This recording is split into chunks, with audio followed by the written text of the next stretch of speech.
Picture this. The lights in the arena go dead. Not a planned blackout. Not a dramatic entrance. Just nothing. And in that split second of silence, the entire crowd holds its breath, because somewhere in the back, a man who has been cheated, hunted, ambushed, and denied everything that was promised to him is walking toward that ring with something burning in his chest that no amount of corporate warnings, security escorts, or general manager speeches can put out. That man's name is Jacob Fatu. And tonight, he doesn't care about championships. He doesn't care about WrestleMania match cards or Elimination Chamber qualifying brackets. Tonight, Jacob Fatu has a message, and it's addressed to the one person on this roster who everybody else is afraid to stand next to. Welcome to Wrestling Impact. Buckle in. Because this one is going to leave a mark. Let's set the scene properly. Because if you want to understand why this confrontation between Jacob Fatu and Oba Femi is one of the most electric collisions WWE has been building toward, maybe without even fully knowing it, you have to go back. Way back. All the way back to October, when the Samoan Werewolf had the world on a string. Jacob Fatu was on a trajectory that made the entire Smackdown locker room nervous. Not the kind of nervous where guys whisper about you behind closed doors. The kind of nervous where veterans who have been in this industry for 20 years look at a man coming down that entrance ramp and go, that guy is different. And he was. United States Championship. Won it at WrestleMania 41. Defeated LA Knight on the grandest stage of them all. And then the machine was pointing at something even bigger. A collision course with Drew McIntyre. A rivalry that had the potential to be a watershed moment for the blue brand heading into the fall. And then someone turned the lights off on Jacob Fatu. Literally. A mystery assailant. Backstage. October 17th, equipment dropped. Blood visible. Teeth knocked out. The Samoan Werewolf, a man built like a force of nature, a man who runs moonsaults and cartwheels at 300 pounds like gravity works differently for him, was left on that concrete floor with nobody standing over him. Nobody claiming credit. Just the aftermath. And the roar of a career that should have been ascending, suddenly going quiet.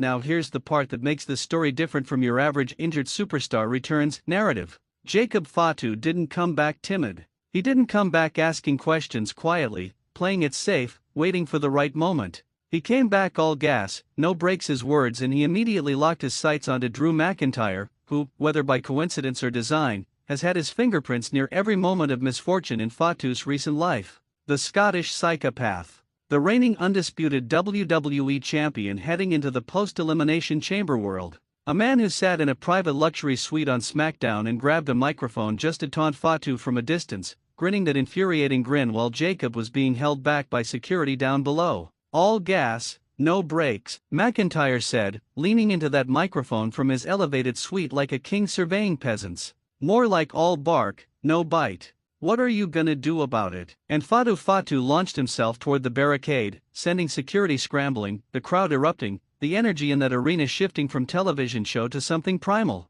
Nick Aldis had to run over personally, get in Fatu's ear, remind him that a suspension would cost him WrestleMania, that there was too much on the line. And Fatu, trembling with controlled fury, jaw set like granite, relented. Just barely. But he relented. Not because he was scared. Because he was smart. And that restraint, that coiled spring control from a man who could genuinely dismember someone if he chose, that is what makes Jacob Fatu genuinely terrifying. But here is where the story takes the turn that nobody quite expected. Because while all of this is happening while Fatu is being cheated out of Elimination Chamber spots, while McIntyre is playing games from luxury suites, while mystery masked men are being unmasked to reveal complete nobodies, while Sami Zayn is spiraling into paranoia and accusing Fatu of attacking GUSO, there is another force quietly accumulating power on SmackDown. A force that doesn't need drama, doesn't need mystery, doesn't need allies. A force that just shows up, reaches down, and ends people. His name is Oba Femi.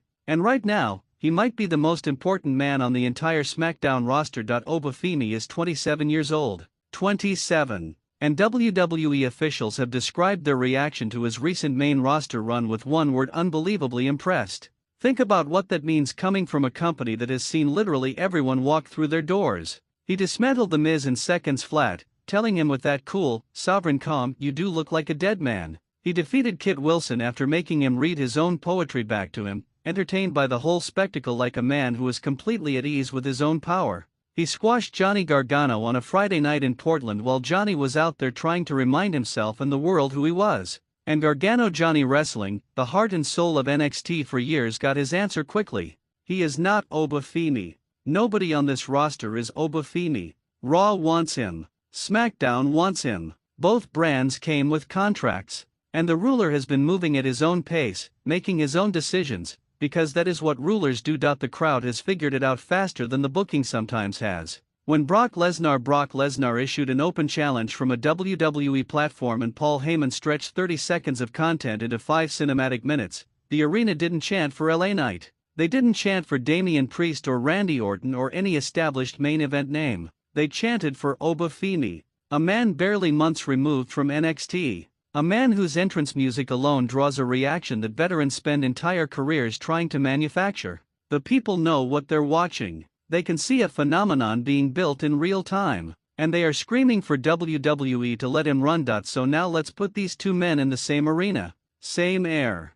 Same building. Same SmackDown. Jacob Fatu, the Samoan Werewolf, the former United States champion, the babyface who was robbed of his moment and has been fighting through fire ever since, desperate to get his hands on Drew McIntyre and reclaim what was taken from him. And Oba Femi, the ruler, the new giant on the block, a man who nobody on this brand has been able to stop, who walks with the quiet certainty of someone who has already won every argument before it starts. What happens when these two men end up in the same orbit? Here's the scenario that makes this confrontation make complete, beautiful, dramatic sense. Jacob Fatu is backstage, post-match, still seething. He just watched Drew McIntyre cost him another qualifying match. Another chance. Another rung on the ladder yanked away at the last second. He's in a hallway, furious, and he nearly walks into someone. He looks up, and there is Oba Femi, blocking the corridor not with aggression just with presence. 6'4", 300 pounds of coiled intent,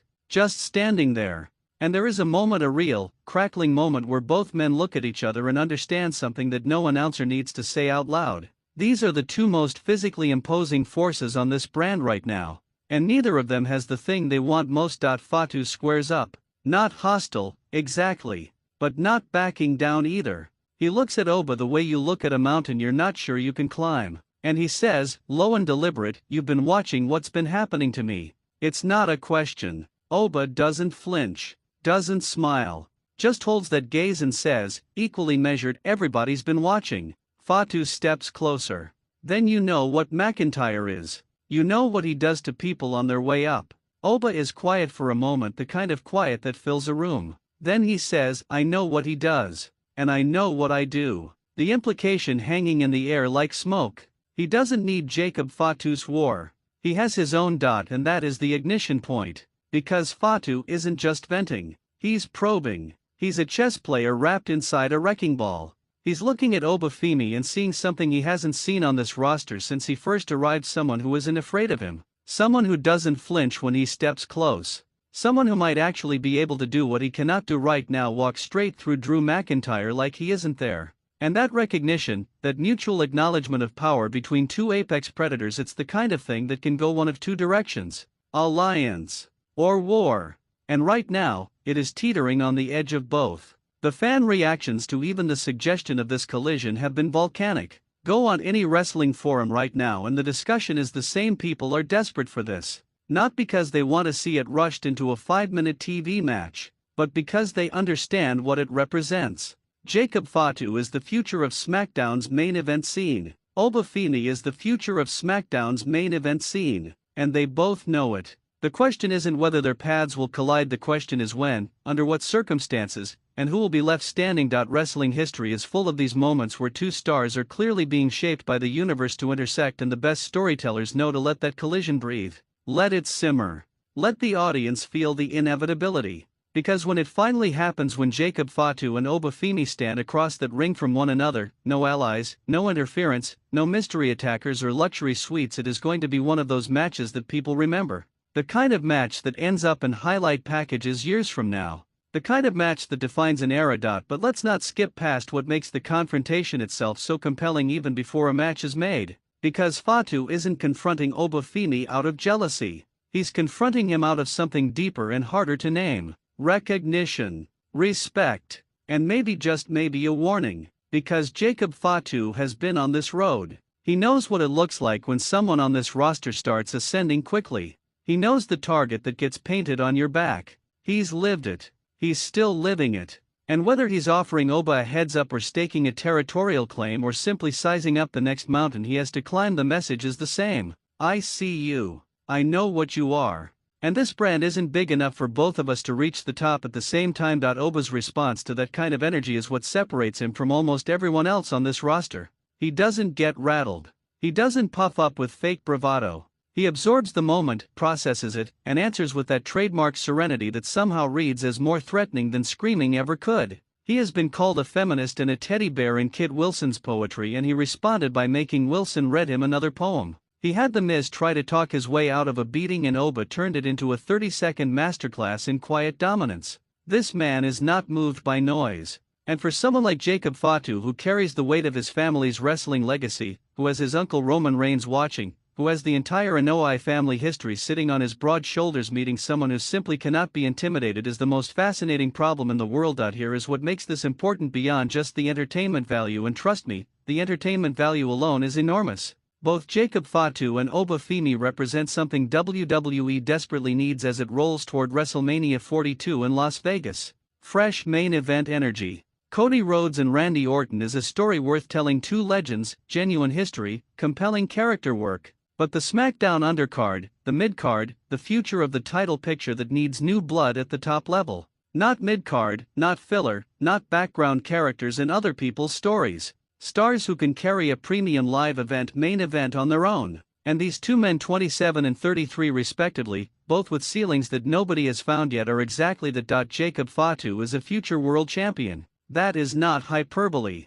That is the consensus of every credible wrestling analyst, every veteran podcaster who covers the industry, and apparently of WWE's own internal creative team, which reportedly had the rocket strapped to his back before the dental injury derailed everything. Rikishi Hall of Famer, family patriarch, a man who has watched this industry for decades, went on his podcast and expressed genuine frustration about how Fatu was being used. What happened to Jacob, he said. They were lighting this kid up on fire. Everything they threw at this kid, he came correct. He stands on business. And all of a sudden, poof. That kind of advocacy from someone with that lineage and that credibility means something. And with 2026 positioned as Fatu's breakout year by the people who run this company, the story isn't over. It's just getting started. And Oba Femi? The question isn't whether he belongs on the main roster. He answered that himself the moment he stepped into a match with Cody Rhodes at Saturday night's main event and held his own against the face of the company. The question is how quickly WWE is willing to pull the trigger and make him undeniable.